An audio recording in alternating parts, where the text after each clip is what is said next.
गुप्त नवरात्रे जो आज से प्रारंभ हुए हैं, गुप्त नवरात्रे जो आषाढ़ महीने का ये गुप्त नवरात्रा है, इस नवरात्रे में हेमवती माता का स्मरण करना, एक बेलपत्र का पूजन करना, या एक बेलपत्र के वृक्ष के नीचे आप 9 दिन तक भी, अगर मंदिर तक भी नहीं जा सकते, मंदिर में आप बेलपत्र रखने नहीं जा सकते, तो आपके घर के आंगन में, द्वारे पर, बगीचे में, आपके घर के पास अगर कोई बेलपत्र का पौधा है, वृक्ष है, उस बेलपत्र के वृक्ष के सामने एक बेलपत्र का पत्ता रखकर भी अगर आप उस पर जल चढ़ा रहे हैं या पूजन कर रहे हैं हेमवती माता के नाम से, तो उसका फल आपको मिलेगा।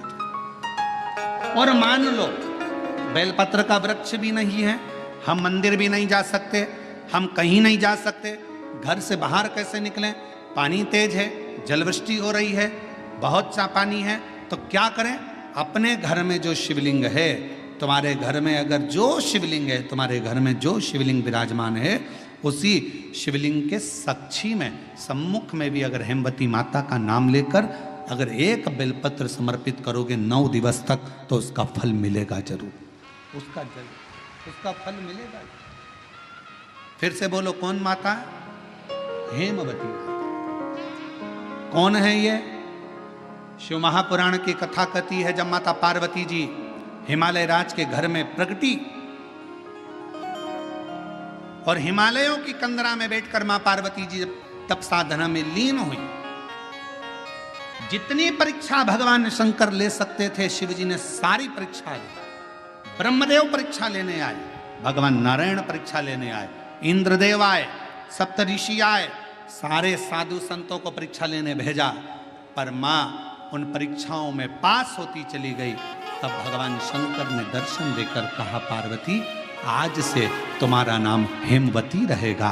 सुनो पार्वती, तुम्हारे इस नाम की आराधना जो तुम्हारे गुप्त स्वरूप में करेगा, उसको मनवांछित फल की प्राप्ति हो जाएगी। और वो फल, आज कथा अगर प्रारंभ हुई है और आप लोगों को मौका मिला है, तो इस कथा का स्मरण अपने जीवन में जरूर करें। क्या पता भोलेनाथ जी ने बेजापुर वालों पर भारी कृपा करी है, बहुत बड़ी कृपा करी, जो नवरात्रि में कथा मिली और आप लोगों को ये कथा का चरित्र श्रवण करने को पहले दिन ही मिल गया। बीच में मिलते तो 2-3 दिन निकल गए होते।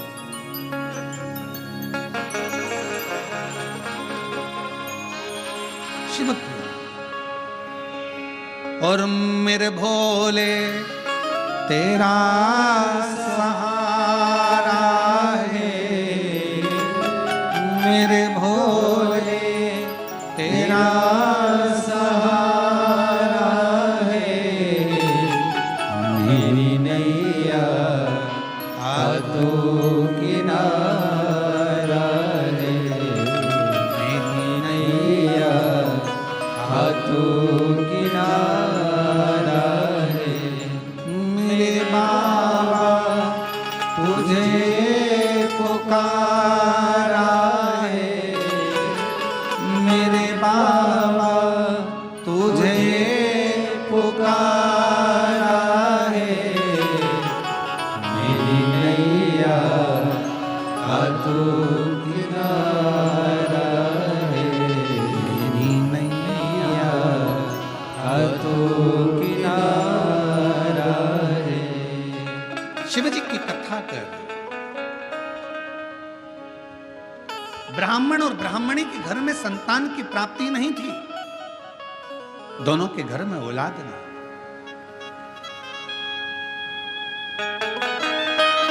श्रेष्ठ 2 गांव छोड़कर रहता था, जिसका नियम था एक बेलपत्र को समर्पित करना, शिवालय जाना, शंकर जी को एक बेलपत्र बाबा के शिवलिंग को समर्पित करना, बाबा को चढ़ाना, विनय करना, निवेदन करना।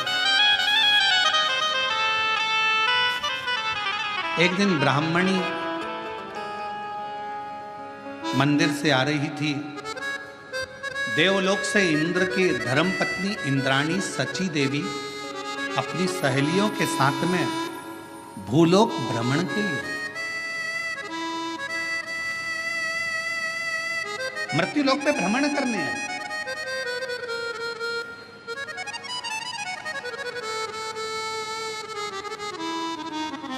ब्राह्मणी रो रही थी, इंद्राणी सची देवी ने, इंद्र की धर्मपत्नी सची देवी ने उसके पास जाकर पूछा, तुम्हारे रोने का कारण क्या है?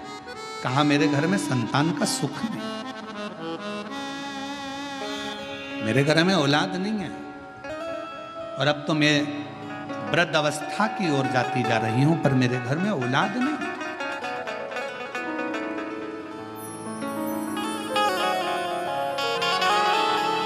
अब मैं किससे कहूं?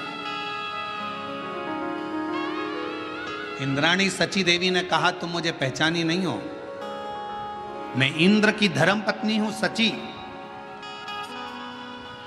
मैं इंद्र की धर्म पत्नी हूं इंद्राणी।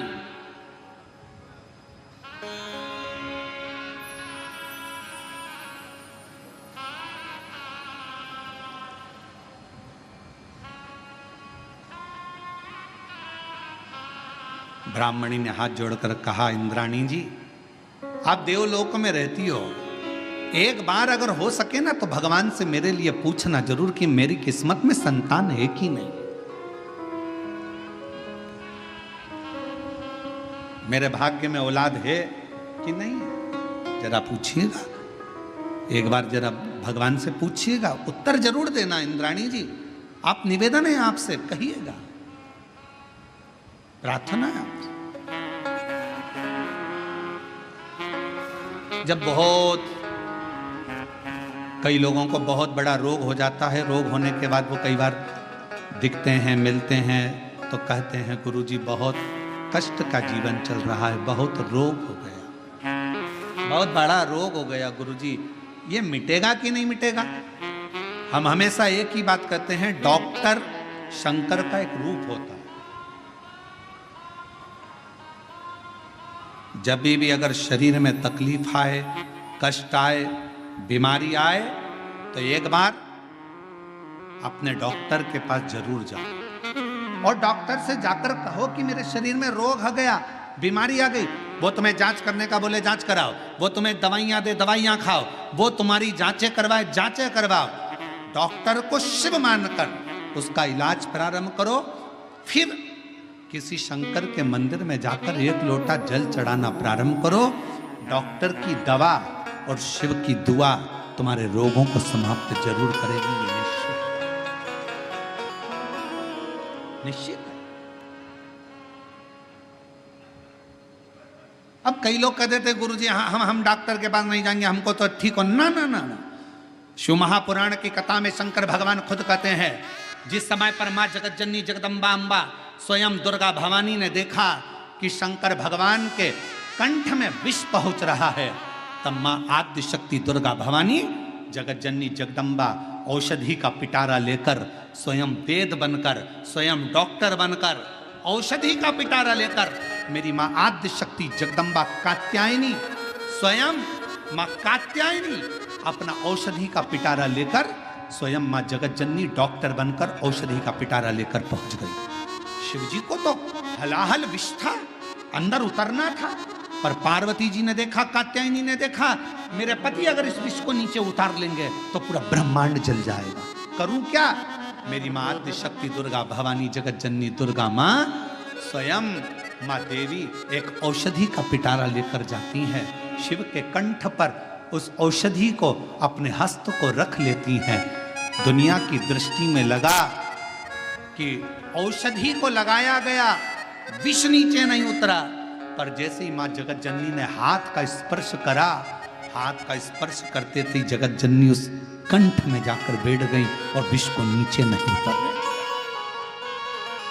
विष को नीचे नहीं उतरने दिया। कई लोगों को देखना, बहुत तेज बुखार आ रहा है, बहुत तेज पेट दुख रहा है, बहुत तेज सिर दर्द हो रहा है, प्रैक्टिकल करके देखना शिव पुराण की कथा का, कहीं सियोर वाला महाराज झूठ तो नहीं बोल रहा, प्रैक्टिकल करते रहना चाहिए और प्रैक्टिकल जीवन में जरूर करो। और हमने पहले भी कहा प्रैक्टिकल बहुत जरूरी है। एक महाराज जी प्रवचन दे रहे थे, प्रवचन में कह रहे थे मदिरा नहीं पीना चाहिए, शराब नहीं पीना चाहिए, शराब पीने वाला व्यक्ति गटर में पड़ा होता है, नाली में पड़ा होता है। उसी में महाराज का पहचान वाला बैठा था, उठ के खड़ा हो गया, खड़ा होके बोला, वो महाराज तो इतनी बड़ी बड़ी बातें कह रहा है, तेरा सग्गा भाई पी के तो गटर में पड़ा है, तो हमको ज्ञान दे रहा है, तेरे भाई को क्यों नहीं समझाता? महाराज जी ने कहा, भाई देख मैं मुंह से समझा रहा हूं, मेरा भाई प्रैक्टिकल करके दिखा रहा है। तो कौन सी भाषा में समझेगा ये तेरे ऊपर निर्भर करता है। या तो मुख से समझ जा या मेरे भाई को देखकर समझ जा। इसलिए शिव महापुराण की कथा कथी एक बार प्रैक्टिकल कर कर जरूर देखिएगा। बहुत तेज बुखार आ रहा है, बहुत पेट दुख रहा है, बहुत सर दर्द हो रहा है, और जैसे ही घर के लोगों ने कहा चलो इसको डॉक्टर के पास लेकर चलते हैं, और डॉक्टर के पास ले जाने का समय आया, बुखार समाप्त, सिर दर्द बंद, डॉक्टर साहब कह रहे हैं अभी तो नॉर्मल है। हमारे बीच में श्री हरि भक्त श्री रामगिरी महाराज जी पधारे हैं। एक बार जोरदार ताली बजाकर साधुता जोरदार ताली बजाकर।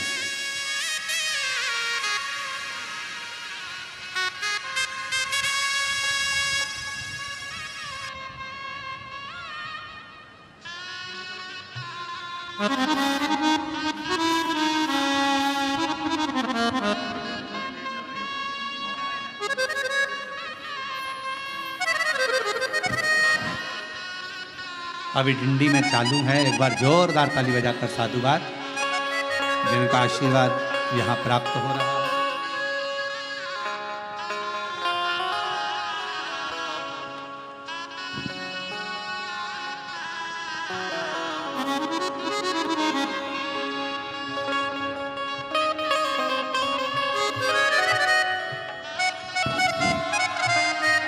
हमारे बीच में मधुकर महाराज जी विराजमान है। एक बार जोरदार ताली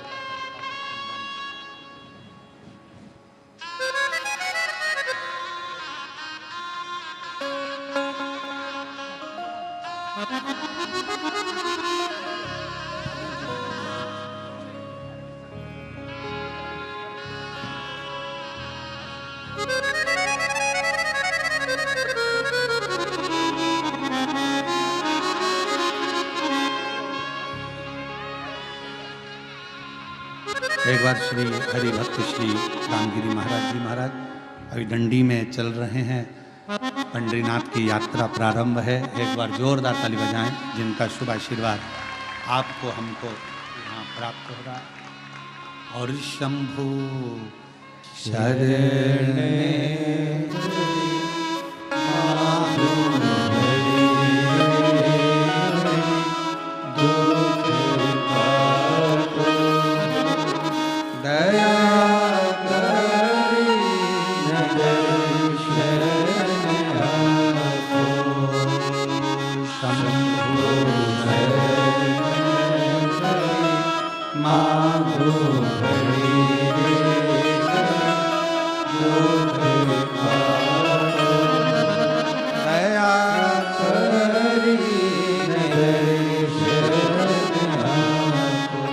प्रैक्टिकल करिएगा।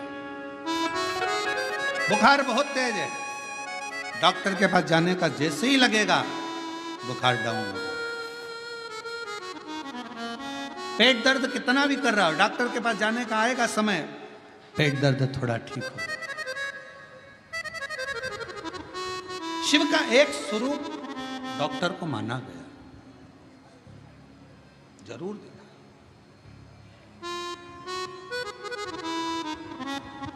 शरीर में रोग हो अवश्य जाए।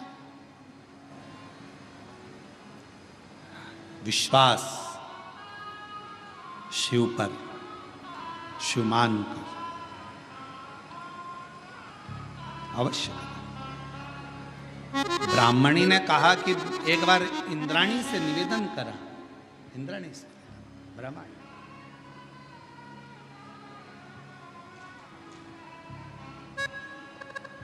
और निवेदन कर कर कहा क्या मेरी किस्मत में संतान का सुख नहीं, मेरे जीवन में क्या मेरे औलाद नहीं हो, क्या मुझे संतान नहीं होगी?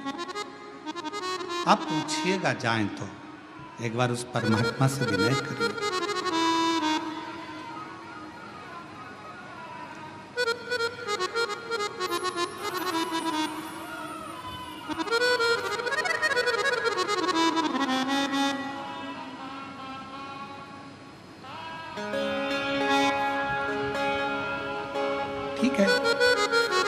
इंद्राणी ने कहा कि मैं जाकर पूछती हूं। और इंद्राणी गई।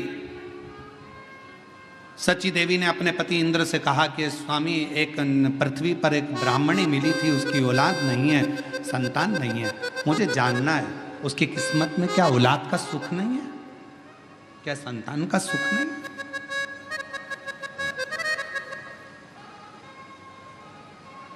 चलो, इंद्र और सची देवी इंद्राणी भगवान विष्णु के पास पहुंच गए। भगवान नारायण ने पूछा, इंद्रदेव आए हैं, क्या बात है? और साच में पहली बार इंद्राणी इस बैकुंठ लोक में, इस स्वर्ग लोक में शेष सैया की साक्षी में तो कभी इंद्राणी आई नहीं, आज पहली बार इंद्राणी आई है, वो भी सची देवी यहां पहुंची है। क्यों, किस लिए, कैसे आना हुआ?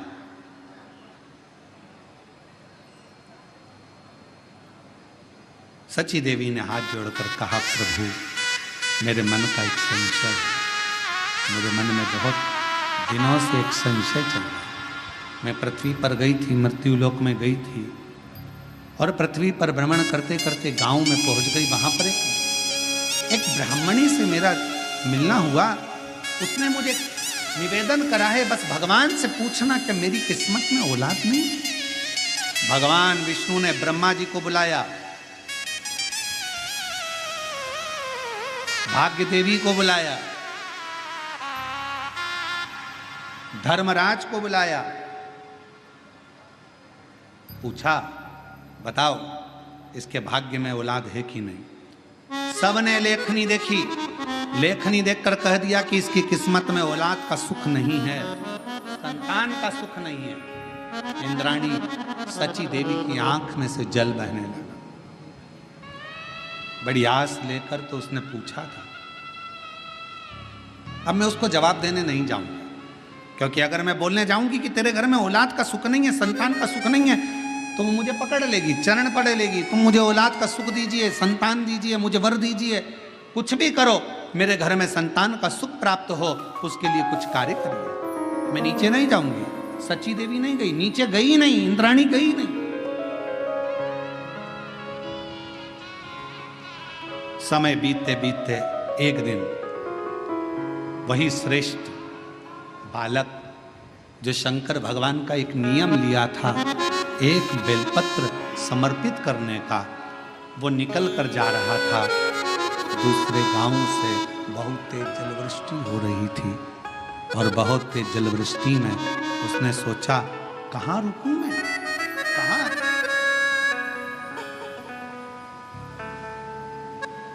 इतना तेज पानी गिर रहा है, जलवृष्टि हो रही है, जाऊं तो जाऊं कहाँ? उसी ब्राह्मणी के घर में वो एक बेलपत्र का नियम बनाने वाला वो श्रेष्ठ बालक उस ब्राह्मणी के घर में चले गया। आवाज लगाई, आवाज दी, महाशय बांधव बांधव, मैं गीला हो रहा हूं, बहुत तेज जलवृष्टि है, द्वार खोलिए, दरवाजा खोलिए। दरवाजा खोला गया, अंदर प्रवेश किया, मुझे प्यास लगी है, पानी पिलाओ, भूख लगी, भोजन कराओ।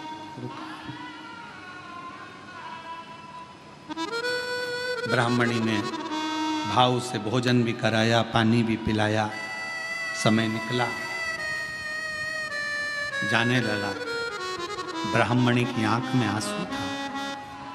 पूछा, मां आप रो रही हो, क्यों, किस लिए? मेरे घर में औलाद नहीं। अरे तो क्यों चिंता करना, क्यों चिंता करना?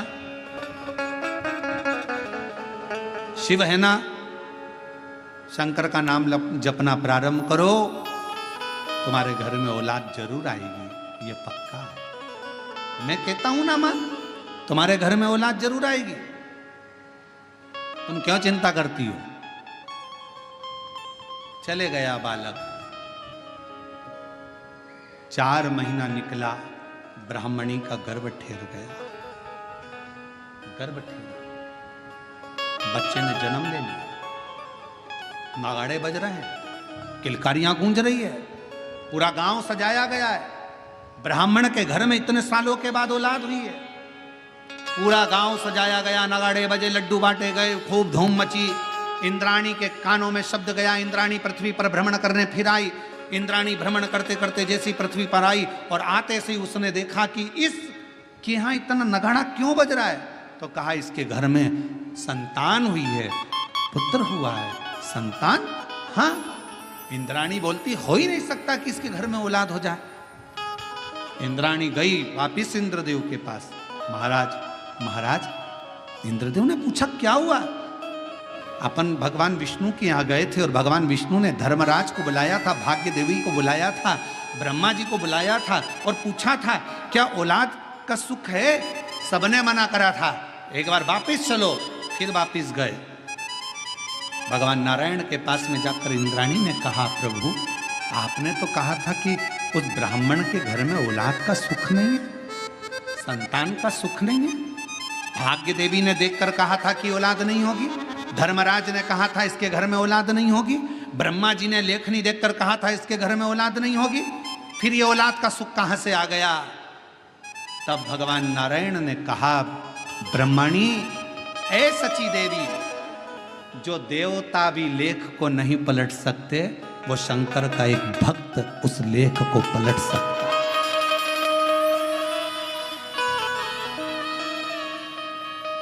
जो लेख देवता भी नहीं पलट सकते। देवता का काम है भाग्य लिखना, शिव जी का काम है भाग्य को पलट देना।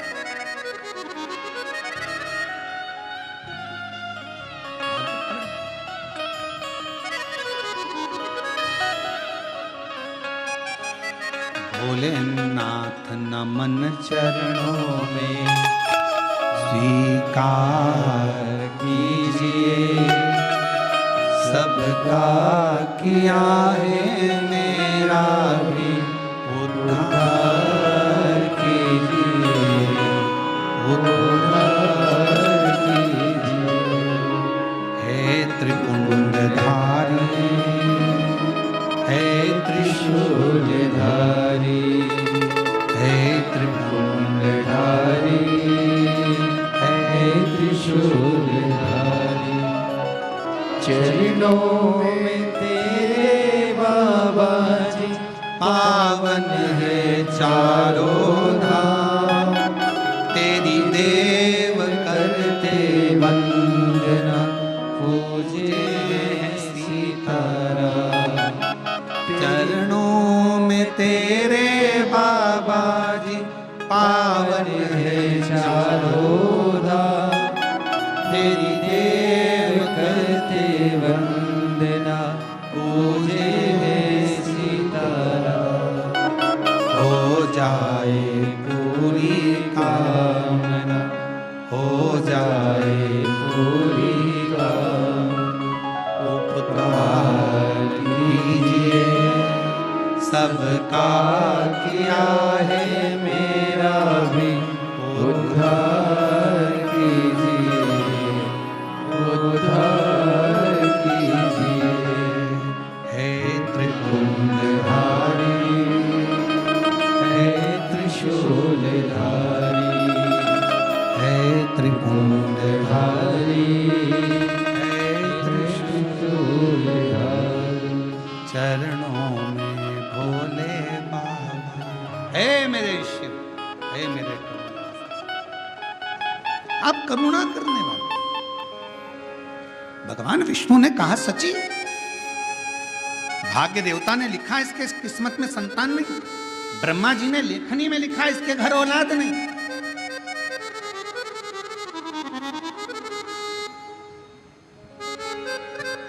अच्छा, ब्रह्मा जी और भगवान शंकर के आपस में अगर संबंध देखे जाएं तो जरा विचार करिएगा। ब्रह्मा जी ने शिव जी को कई बार अपशब्द कहा है।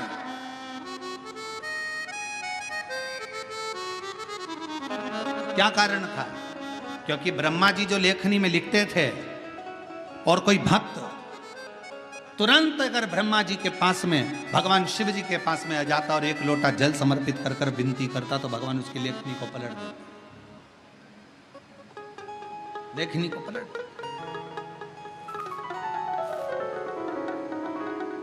चरणों में तेरे बाबा जी का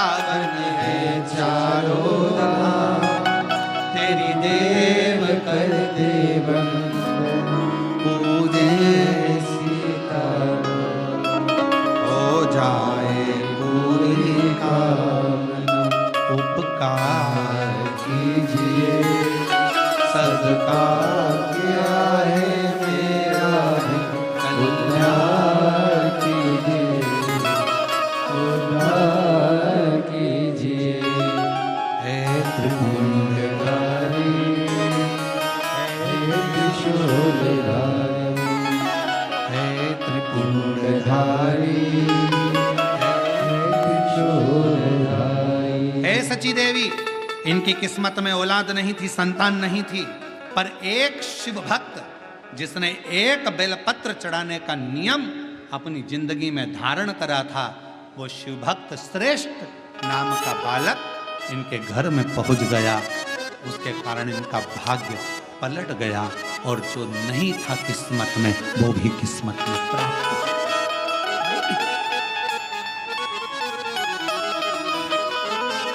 कितना सुंदर। फिर कहेंगे, तुम अगर शंकर जी के मंदिर में एक लोटा जल चढ़ाने जा रहे हो, शिव जी के मंदिर में जा रहे हो एक लोटा जल चढ़ाने के लिए, निवेदन है शिव मंदिर और तुम्हारे घर के बीच में तुम्हारी कितनी भी बेस्ट फ्रेंड रहती हो,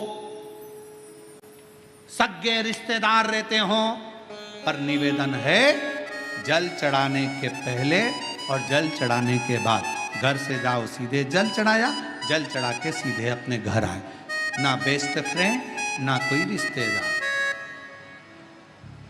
हमारे दो ही रिश्ते, हमारे दो ही रिश्तेदार, एक हमारे भोले बाबा, एक हमारे भोले बाबा और दूजी गौरा रानी सरकार, हमारे दो ही रिश्तेदार, हमारे दो ही रिश्तेदार। हम मंदिर से घर, घर से मंदिर, कहीं नहीं रुकना, कहीं पर भी, केवल मंदिर भाई मंदिर से। हम तो लोग कुबेरेश्वर धाम आते हैं तो उनसे भी कहते हैं, आए हो ना बाबा के धाम, यहाँ वहाँ नहीं भटकना, बाबा के धाम आओ, जल चढ़ाओ, कंकर शंकर पूजन करो, रुद्राक्ष लो, अपने घर जाओ, कहीं भटक। शिव कथा कर रही, देवराज नाम का ब्राह्मण बेलपत्र के वृक्ष के नीचे प्राणों को त्याग दिया। कोई जरूरी नहीं है कि आप 24 घंटे भगवान का नाम लेंगे। 21,600 श्वास जो मानव की देह में मिली है, मनुष्य शरीर में मिली है, इस 21,600 श्वास में से अगर मात्र 600 श्वास भी आप भगवान शंकर को और अपने इष्ट भगवान राम या कृष्ण, जिसका आप गुणगान करते हो, हरि विठ्ठल पांडुरंगा, जिसको आप भजते हो, उसको अगर मात्र 21,000 जो 600 श्वास मिली है उसमें से मात्र 600 श्वास भी आप अगर परमात्मा को दे रहे हो तो समझ लेना कि 21,000 श्वास से आपकी वैसे ही सिद्ध होती चली जा रही है, वैसे ही सिद्ध हो। आप जितना जितना भगवान की भक्ति में, जितना जितना भगवान के भजन में, जितना जितना भगवान के नाम में, जितना जितना भगवान के स्मरण में इस जिह्वा को, इस शरीर को, इस मन को लगाएं।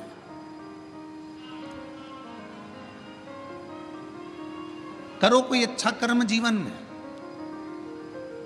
और फिर निवेदन है कि मत बुरे कर्म कर बंदे वरना पछताएगा, भगवान बच नहीं पाएगा, तू बच नहीं पाएगा।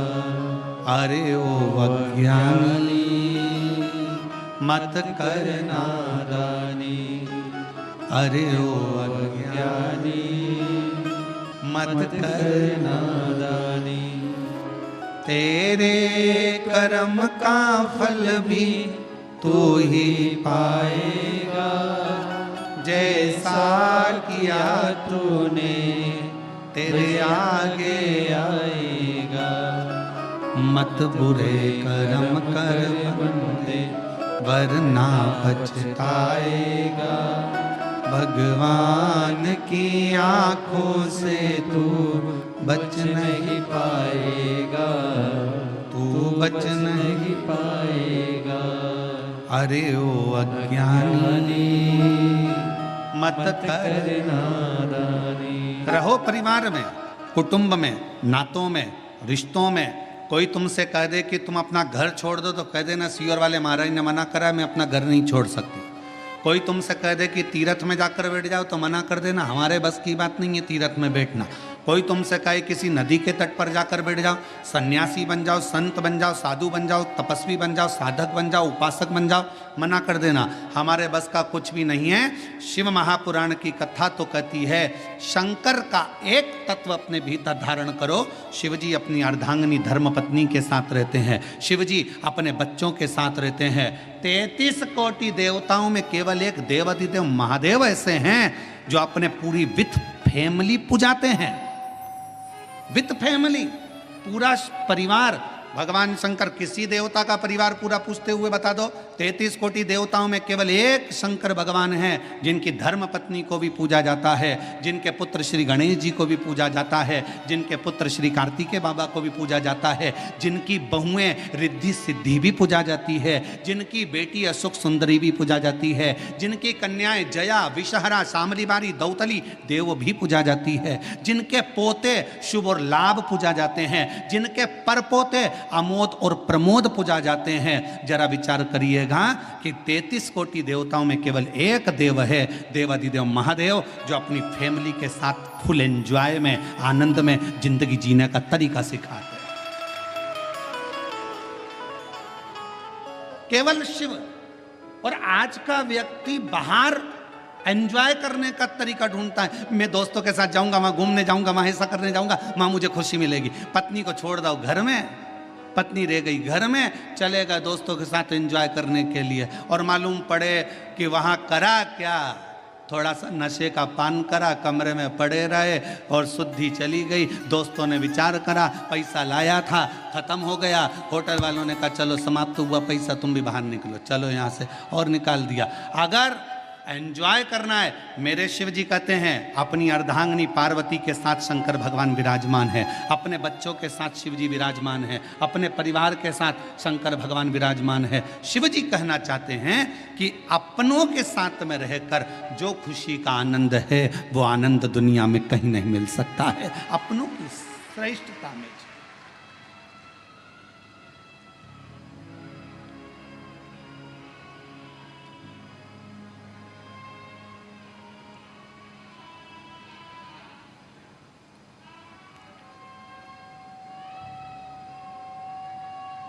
कल हमको बड़ा अच्छा लगा। हम संचेती परिवार में जब आए तो हमने पूछा ये सब लोग जो खड़े हैं कौन है, तो कहा विशाल जी बोल रहे थे ये काका जी हैं, ये काकी जी हैं हमारे। अच्छा, ये हमारे ये हैं, ये हमारे वो हैं। अच्छा, हमें समझ में इतनी प्रसन्नता हो रही थी कि बताओ पूरा परिवार एक जगह पर, और उसमें भी भगवान की अविरल भक्ति और शिव महापुराण की कथा और बेजापुर का क्षेत्र, ये जीवन का एक आनंद प्रदान करने वाला, एक सुख देने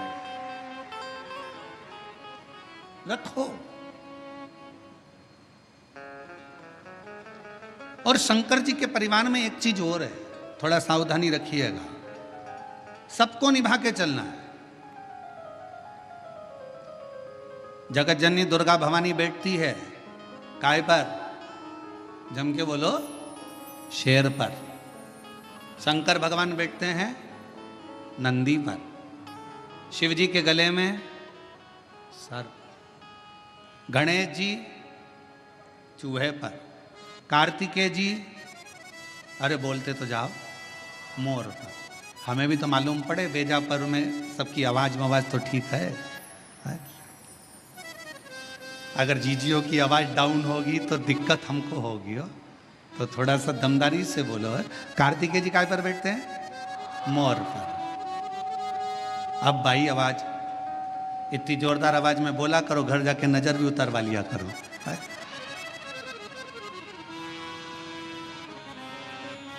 सब बैठे हैं। शिव जी नंदी पर है, मां जगत जननी दुर्गा भवानी शेर पर है। शेर नंदी को नहीं छोड़े अगर समय मिल जाए तो, सर्प चूहे को नहीं छोड़े, मोर सर्प को नहीं छोड़े, सब दुश्मन। पर घर में एक बुजुर्ग घर में एक बड़ा ऐसा होता है, उस बुजुर्ग के, उस बड़े के होने का सबसे बड़ा फल ये होता है कि शेर नंदी को नहीं, सर्प चूहे को नहीं, मोर सर्प को नहीं खा सकता, क्योंकि वहां बुजुर्ग का कंट्रोल, घर के बड़े का एक संयम इतना प्रबल होता है कि एक दूसरे को कोई नुकसान नहीं पहुंचा सकता, कोई नुकसान नहीं। हम नुकसान कब भोगते हैं? शिव महापुराण की कथा में बीड़ में एक बात कही थी, जब अपने घर के लोगों की बात, अपने माता पिता की बात, अपने घर के बुजुर्गों की बात जब आपको बुरी लगने लगे और बाहर के लोगों की बात आपको अच्छी लगने लगे, तो समझ लेना कि तुम्हारे विनाश का समय आ गया, ये निश्चित है। घर के लोगों की बात, माँ ने कुछ कहा तुम्हें बुरा लग गया, पिताजी ने कुछ कहा तुम्हें बुरा लग गया, काका जी कुछ बोले तुम्हें बुरा लग गया, ताऊ कुछ बोले तुम्हें बुरा लग गया। घर के लोगों की बात जब तुम्हें बुरी लगने लगे और बाहर के दोस्त बोल रहे हैं, सहेली बोल रही है, बेस्ट फ्रेंड बोल रही है, तो तुम्हें अच्छा लग रहा है, समझ लेना कि तुम्हारा विनाश का समय निश्चित आ गया है। शिव पुराण कहती है कि जब जब मेरे भोलेनाथ, जब जब मेरे शंकर, जब जब मेरे करुणा सागर, जब जब मेरे शिव, जब जब मेरे भगवान भोलेनाथ अपने बच्चों को भटकता हुआ देखते थे, तब तब मेरे शिव कुछ ना कुछ कहने के लिए आतुर हो जाते थे। शिव की आतुरता रहती, शंकर की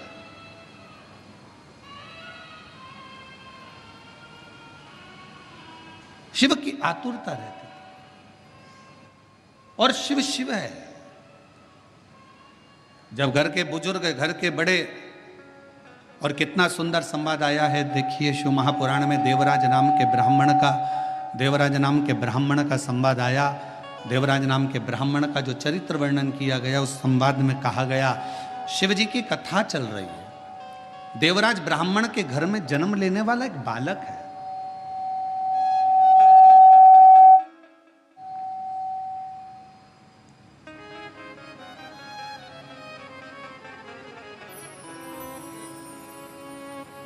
सभा लगी और शंकर जी की कथा चल रही है, और ब्राह्मण के घर में जन्म लेने वाला वो देवराज, जिसने कभी जीवन में कभी भगवान का भजन नहीं किया, जिसने कभी जीवन में स्मरण नहीं किया, मंत्र जाप नहीं किया, नाम जाप नहीं किया, नाम स्मरण नहीं किया, वो देवराज जो कभी भगवान की भक्ति से जुड़ा ही नहीं, कभी भगवान के भजन से जुड़ा ही नहीं, वो देवराज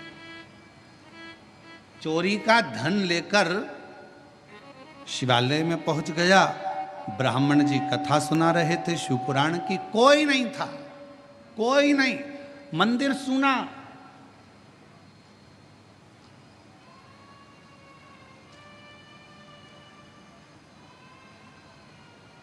शिव महापुराण का सबसे बड़ा श्रोता कौन है?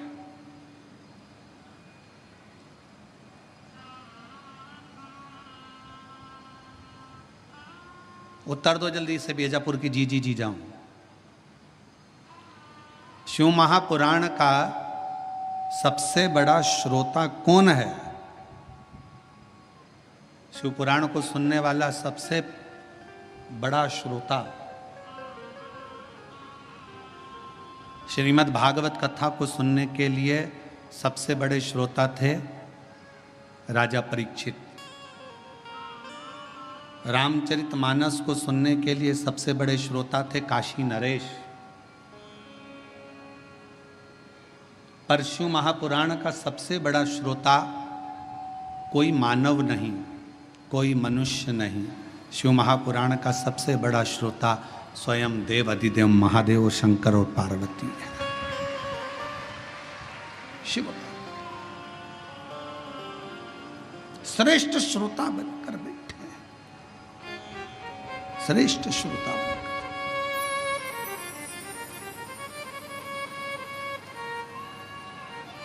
और चित्त भगवान शिव का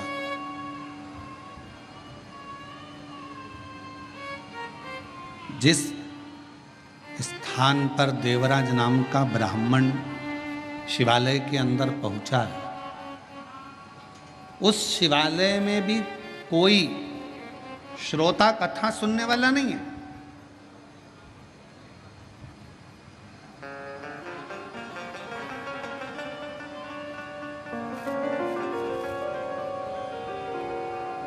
और यदि आप लोगों ने कोरोना महामारी में अगर इस शिव पुराण की कथा को ऑनलाइन सुना होगा टीवी पर, तो आपने उस समय पर भी देखा होगा, उस समय पर भी श्रवण करा होगा कि कोरोना महामारी के समय पर केवल शिव महापुराण की कथा चल रही थी और पूरा प्रांगण पूरा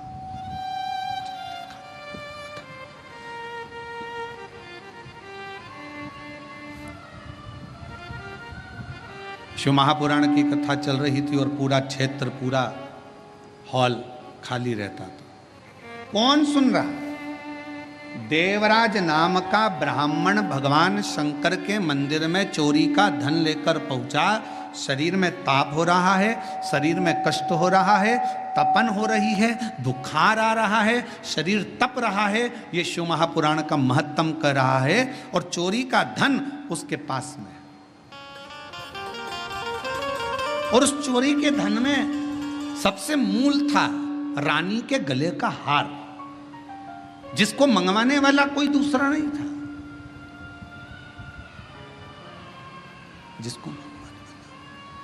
जिसको मंगवाने वाला कोई दूसरा नहीं था, जिसको मंगवाने वाली केवल देवराज ब्राह्मण जिस एक पर स्त्री के संग में लग गया था, उस पर स्त्री ने उस देवराज से कह दिया था कि मुझे रानी के गले में जो हार पड़ा हुआ है वो हार मुझे ला कर दे।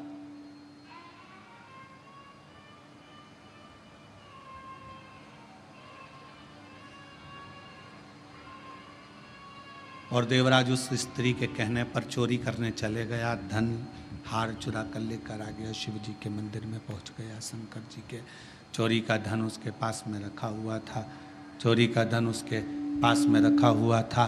कथा कोई नहीं मंदिर के अंदर, केवल शंकर का शिवलिंग, नंदी और देवराज। कथा करने वाला कथा कर रहा है।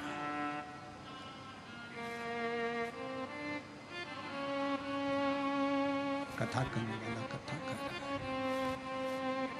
केवल एक ब्राह्मण बैठा है, कथा बाच रहा है, मंदिर में कोई भी नहीं। यहां तक शिव महापुराण की कथा कर रही है, जिस मंदिर में शिव पुराण की कथा देवराज चोरी का धन लेकर, जिस शंभु चोरी का धन लेकर देवराज जिस मंदिर में पहुंचा था, वहां पर जहां पर एक ब्राह्मण कथा कर रहा था, वहां पुजारी तक नहीं था। वहां पर कोई पुजारी नहीं, कोई पुजारी है ही नहीं। केवल शंकर भगवान का शिवलिंग है, नंदी है और देवराज चोरी का धन लेकर बैठा हुआ है। एक ब्राह्मण शिव महापुराण कथा का वाचन कर रहा है, कोई श्रोता में नहीं। और भगवान शंकर ने मां पार्वती जी को ये कहा है, पार्वती सुनो, जहां पर शिव महापुराण की कथा होती है, श्रवण करने के लिए जो पुरुष और स्त्री, बेटा और बेटी, नर नारी, गंधर्व, अप्सरा, देवता शिव महापुराण की कथा को अगर श्रवण करने के लिए जाते हैं, तो वहां केवल संसार का मनुष्य, संसार का मानव ही नहीं रहता। वहां पर स्वयं शिव कहते हैं कि मैं और शक्ति दोनों उस कथा को श्रवण करने के लिए उस मनुष्य के रूप में पहुंच गए।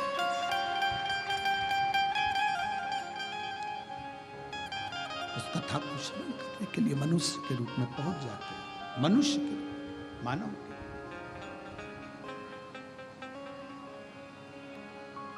अब जितने भी श्रोता भाई बहन इस कथा को श्रवण करने के लिए आए हैं, जितने भी श्रोता भाई बहन इस कथा को सुनने के लिए आए हैं, कथा श्रवण करने के लिए बैठे हैं, तो आप सबसे निवेदन है, आप कोई साधारण व्यक्ति नहीं है, आप कोई साधारण नहीं है।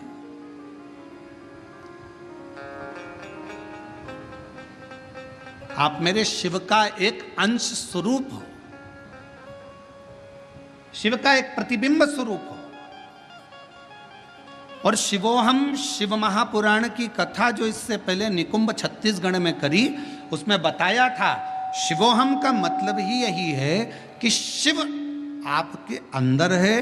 केवल आपका भजन, आपका कीर्तन, आपका मंत्र जाप, आपका स्मरण, आपका नाम जाप शंकर को भीतर से प्रकट कर ले, भीतर से प्रकट कर। और महाराज हर पल हर घड़ी शिव तुम्हारे साथ, हर पल।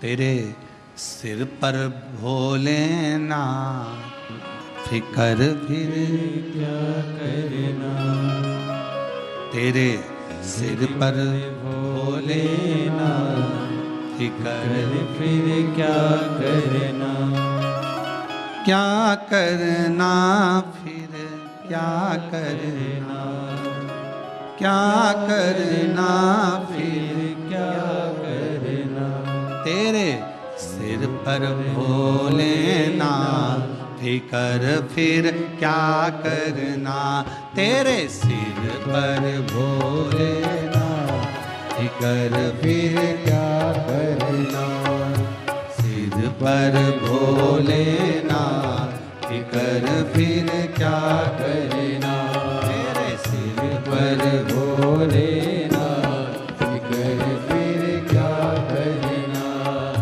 क्या करना, फिर क्या करना, क्या करना, फिर क्या करना, क्या करना, फिर क्या करना, क्या करना, फिर क्या करना, तेरे सिर पर भोलेनाथ फिकर फिर क्या करना, तेरे सिर पर भोलेनाथ फिकर फिर क्या करना, तेरे सिर पर भोलेनाथ फिकर फिर क्या करना।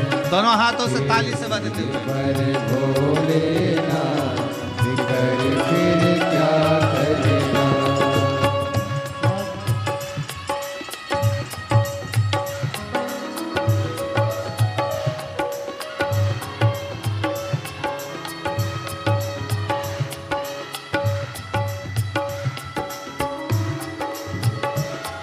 राधे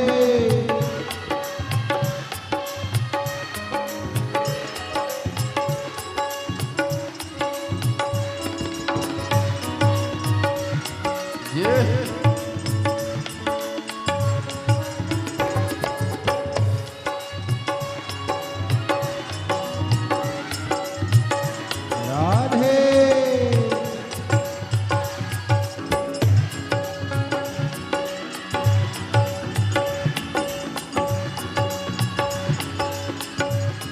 हरि बोल राधे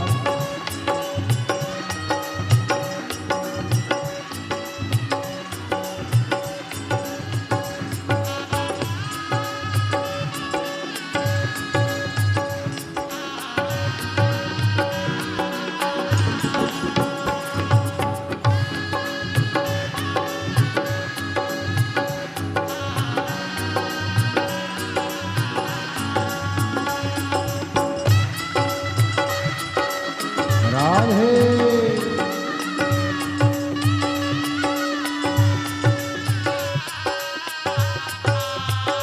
हरि बोल राधे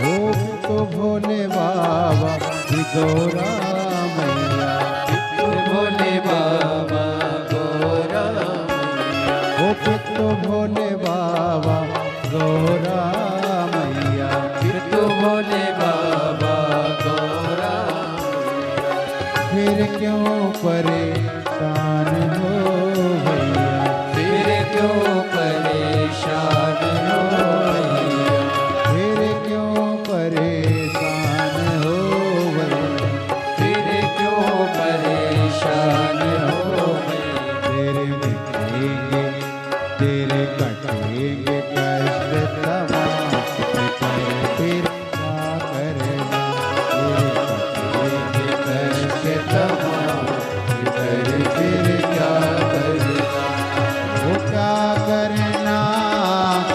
करना, फिकर फिर क्या करना। वो क्या करना, क्या करना, फिकर फिर क्या करना।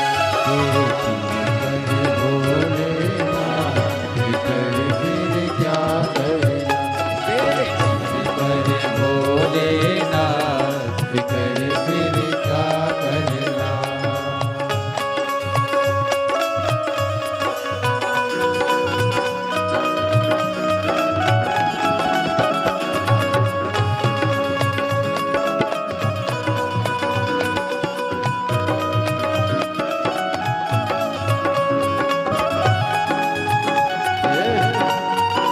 राधे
जन शिव कथा सत्संगी, जो जन शिव कथा सत्संगी, कथा शिव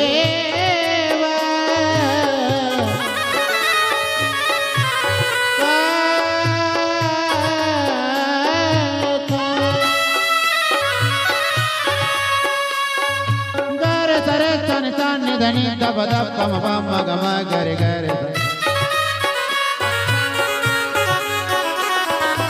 जगम पनि चाचा जगम पनि चाचा जगम पनि।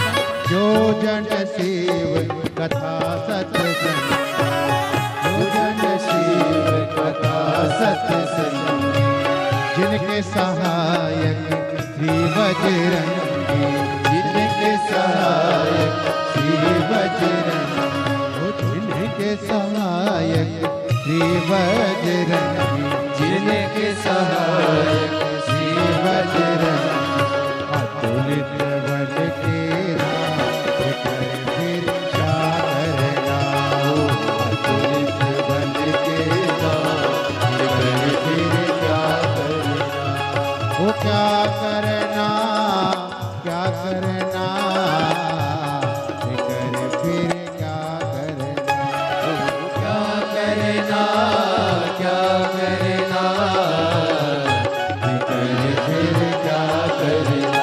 तेरे दिल पर फिकर फिर क्या करना। तेरे सिर पर भोलेनाथ, फिकर फिर क्या करना।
गुरुदेव नया भरो, अब गुरुदेव नहा भरो, गुरुदेव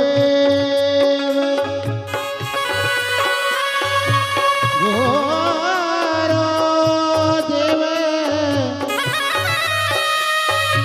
आए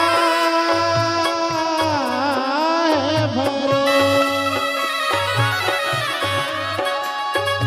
अब गुरुदेव न आह भरो, अब गुरुदेव नहा भरो, अब गुरुदेव न आह भरो, अब गुरुदेव नहा भरो, नहीं व्यर्थ पर वाह करो, नहीं व्यर्थ परवाह करो, नहीं व्यर्थ पर वाह करो, नहीं व्यर्थ परवाह करो, तुम रटो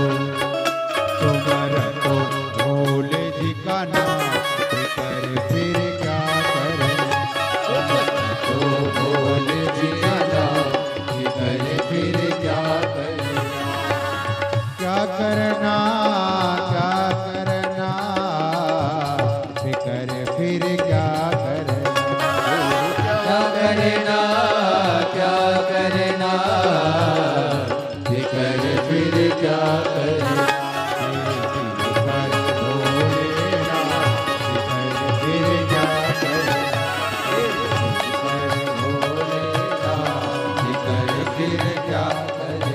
तेरे सिर पर भोलेनाथ कर फिर क्या करना, तेरे सिर पर भोलेनाथ कर फिर क्या करना, तेरे सिर पर भोलेनाथ कर फिर क्या करना, तेरे सिर पर भोलेनाथ कर फिर क्या करना, तेरे सिर पर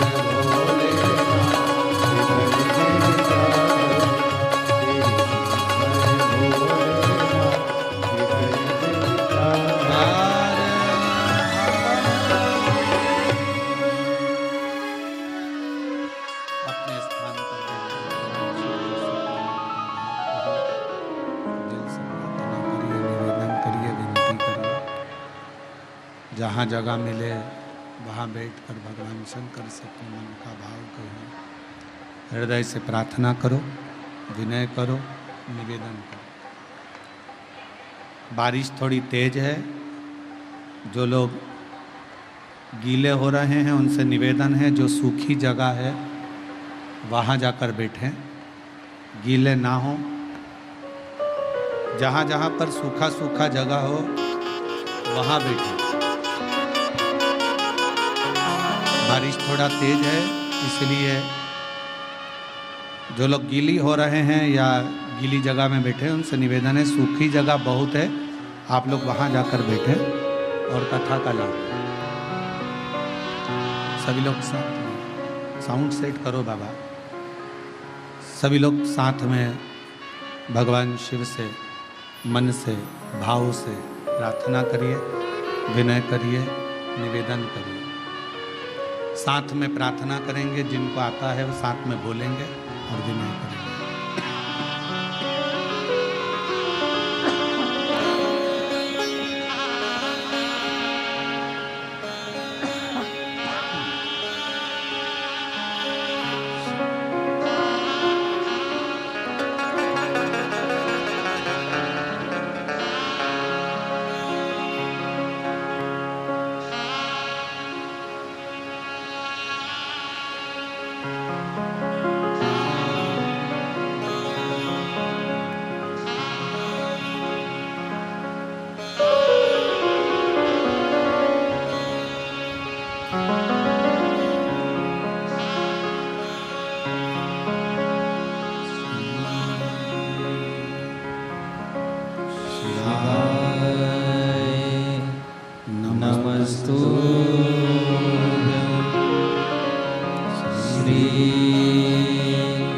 शिवाय नमस्तुभ्यं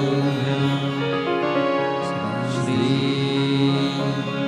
शिवाय नमस्तुभ्यं श्री शिवाय नमस्तुभ्यं श्री शिवाय नमस्तुभ्यं सब दुख काटो हमारा हो भोला सब दुख काटो हमारा शिव शंकर जपो तेरी माला भोले बाबा जपो तेरी माला भोला सब दुख काटो हमारा ओ भोला सब दुख काटो हमारा वेश है मंगल मंगलकारी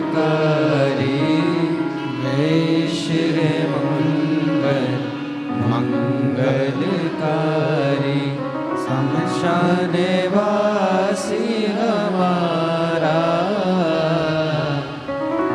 शमशान वासी हमारा ओ भोला सब दुख काटो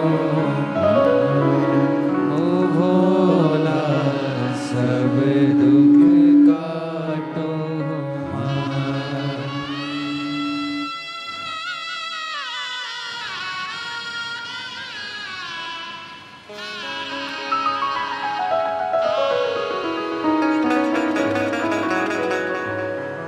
बाबा देवादिदेव महादेव भगवान शिव घरदानी त्रिकालदर्शी कैलाशी विनाशी भगवान शिव की कथा कह रहे हैं, भगवान शंकर का चरित्र कह रहे हैं, शिव महापुराण की कथा वर्णन कर रहे हैं। शिवालय में कोई नहीं, केवल एक शिवलिंग है, नंदी है और कथा वाचने वाला एक ब्राह्मण चोरी कर कर धन लाया हुआ वो देव।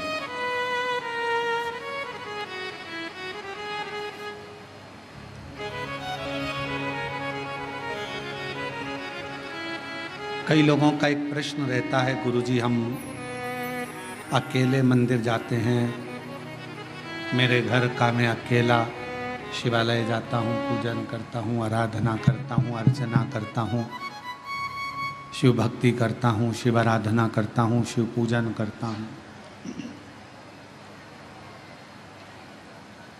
पर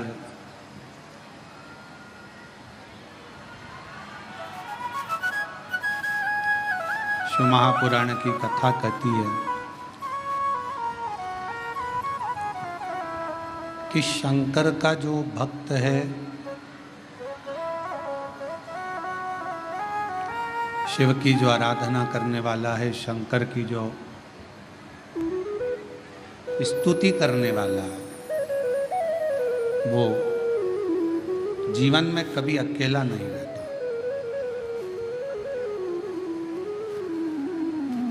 माँ के गर्भ में बच्चा आता है, गर्भ में जब बच्चा आता है उस समय से शिव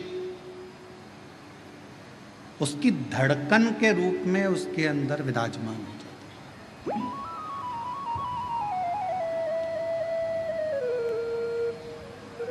इसलिए वीर शैव लिंगायत संप्रदाय में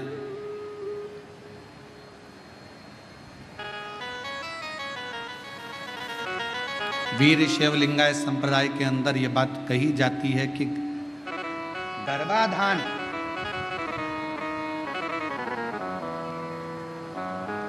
गर्भ में जब बच्चा रहे उस समय से लेकर व्यक्ति के जब प्राण छूटते हैं तब तक शिव शिव उसके अंदर विराजमान रहता है, शिव तत्व उसके अंदर विराजमान रहता है।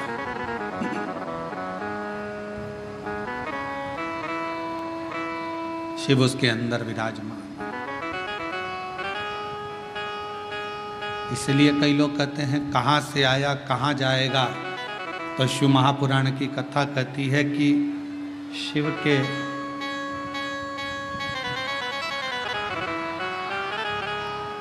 शिव महापुराण की कथा कहती है कि शिव के द्वार से आया और शिव के ही द्वार गया। पर कब?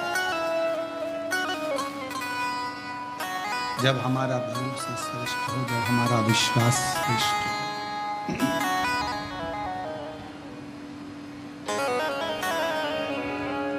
जब तक हमारा भरोसा हमारा विश्वास श्रेष्ठ नहीं होता तब तक शिव का मिलना बड़ा मुश्किल। एक पत्र अच्छा है, देखिए।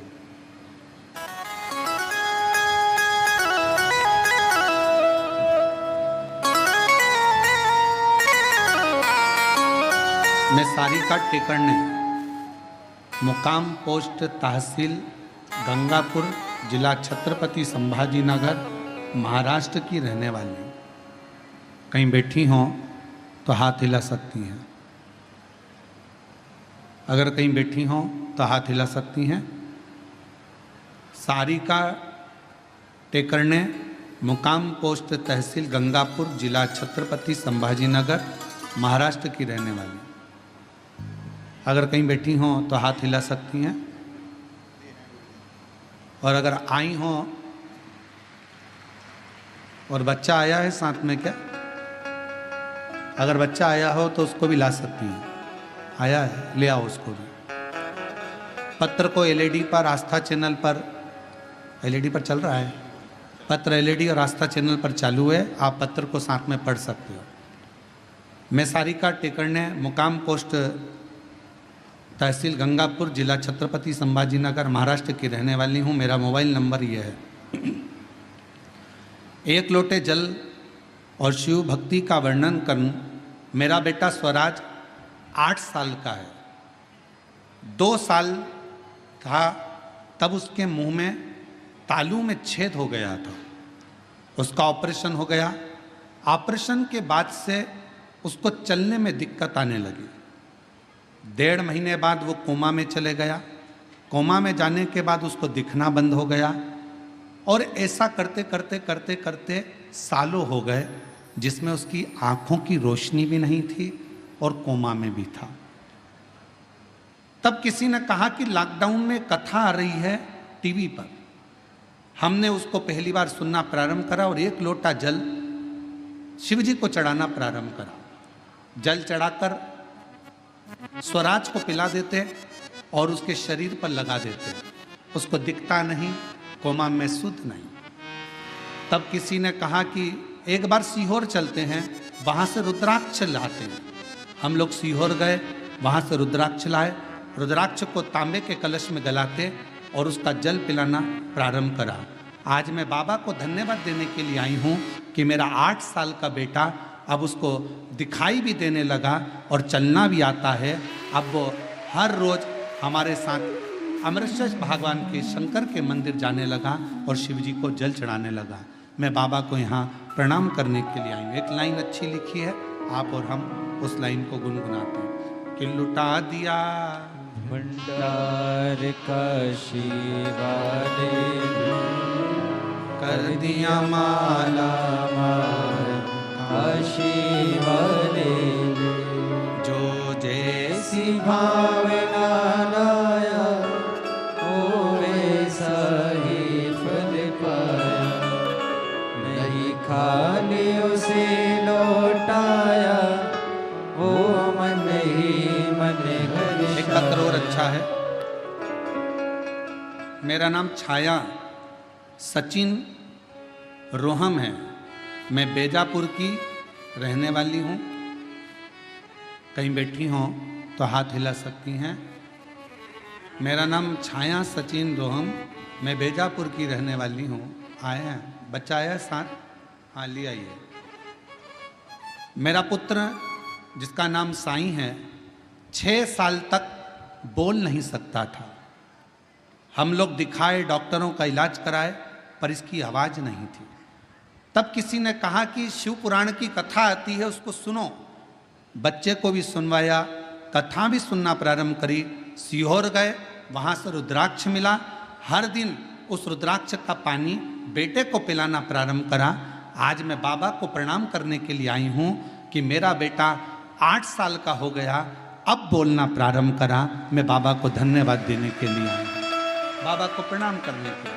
बच्चे को लेकर आ सकते हैं। एक पत्र और बड़ा सुंदर आया है। दीपक,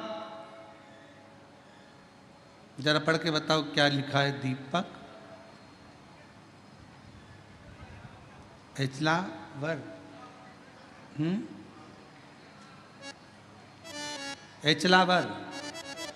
एचालवर, ग्राम उमरी, जिला यवतमाल, महाराष्ट्र से हूँ। कहीं बैठे हों तो हाथ हिला सकते हैं, आप ही हैं। आ जाइए, जल लेकर, बेलपत्र लेकर जाइए। कुछ समय पहले सालों से एक बीमारी हो गई जिसमें मेरे शरीर पूरा सफ़ेद होने लगा। जगह जगह पर सफ़ेद सफ़ेद दाग हो गए और मेरा पूरा शरीर सफ़ेद हो गया। हम लोग बड़े परेशान हुए, डॉक्टरों की इलाज करवाया, तब भी वो सफ़ेद चर्म रोग ठीक नहीं हुआ। आखिरी में दुख होने लगा। तब मैं सीहोर गया, वहाँ से रुद्राक्ष लाया। आपके बताए अनुसार विधि पूर्वक रुद्राक्ष को जल में गलाता और पूरे शरीर में लगा लेता। बाबा का गाय के दूध वाला प्रयोग करा, शिवजी को बेलपत्र चढ़ाई और ऑनलाइन शिव महापुराण की कथा को श्रवण करा। आज मेरा शरीर सफ़ेद रोग से मुक्त हो गया, पूरा की पूरा शरीर मेरा अच्छा हो गया। मैं बाबा को यहाँ प्रणाम करने के लिए आया हूँ, बाबा को नमन करने के लिए आया। और तेरी कृपा का क्या है भरोसा, अब किस पर हो जाए, जरा सी हम पर कर दो, ओ जरा सी हम पर कर दो। तेरी कृपा का क्या है भरोसा, कब किस पर हो जाए, जरा सी हम पर कर दो, ओ जरा सी हम पर कर दो।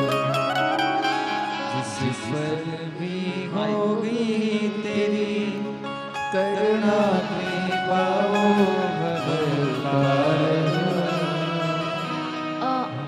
ओम नमः शिवाय।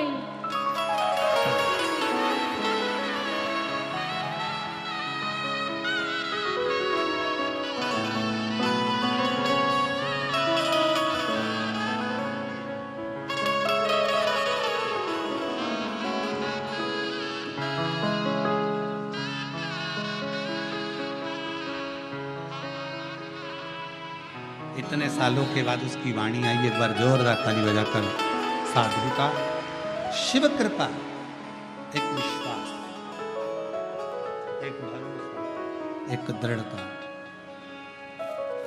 और जिस पर भी हो गई तेरी कृपा करुणा, वो भव पार हुआ, भव पार हुआ। पापी हो चाहे जितना, उसका भी बाबा उद्धार हुआ, उद्धार हुआ। गिद्ध अजामिल गणिका जैसे तेरे मन को भर, जरा सी हम पर कर दो, ओ जरा सी हम पर कर दो। तेरी कृपा का क्या है भरोसा, कब किस पर हो जाए, जरा सी हम पर कर दो, ओ जरा सी हम पर कर दो। कैसी कृपा। शिव को करुणा करना थी, इसलिए देवराज ब्राह्मण को चोरी का सामान लेकर भी शिवालय तक बुला लिया।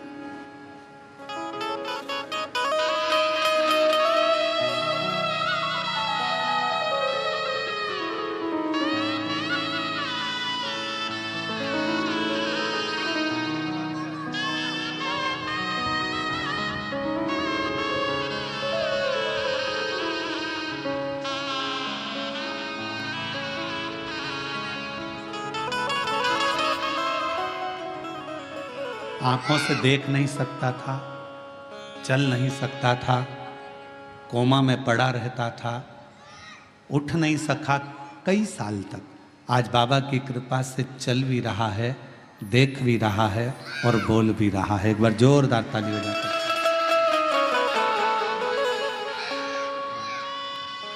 तेरी कृपा का क्या है भरोसा, कब किसी पर हो जाए जरा सी हम पर कर दो, जरा सी हम पर कर दो। एक शिव की करुणा क्या कर, विश्वास।